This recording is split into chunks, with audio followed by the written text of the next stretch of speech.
Hello বন্ধুরা, কেমন আছো সবাই? আশা করি সব ভালো আছে, কিন্তু আমি ভালো নেই।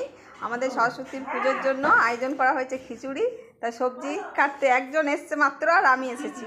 আমি একটু পরে কাটতে এসেছি, কেটে নেবো, কেটে আবার বাড়ি যাবো। অপরে পুজোর আয়োজন হয়েছে। এই যে কি কাটা হচ্ছে, টমেটো। চলো তো ওভেনটা নিয়ে আসি। কি আনবে? কাকু বাইরে রেখেছে।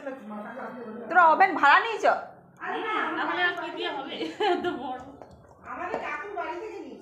হ্যাঁ না, আমার কাছে ওভেন ছিল, ওই জন্যই বলছিলাম। আমি কি করে জানি না বললে বল। এই যে কি রান্না হবে জানি না, জাস্ট শুধু টমেটো কাটা হচ্ছে। ও হচ্ছে চাটনি, খিচুড়ি আর একটা সবজি হবে হয়তো, তাই না? এই যে একটা রাঁধুনি না কাটারি, কোনটা এসছে জানি না। কি করবে? রাঁধুনি না কাটুনি। কাটুনি? ওই কাটুনি মানে সবজি কাটবে। ওই একজন আসছে, দেখো বা, ও আবার দেখাবে না, মুখ দেখাচ্ছেই না। দেখো আমরা সরস্বতী পুজোর জন্য জোগাড় করছি। সরস্বতী পুজোর জন্য আমরা সবাই মিলে দল বেঁধে সব সবজি কাটছি।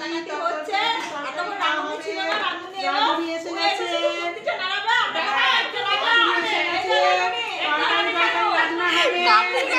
বুঝতে পারছি না।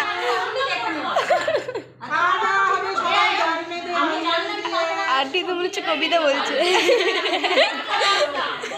ওই রকম জয় জয় দেবী।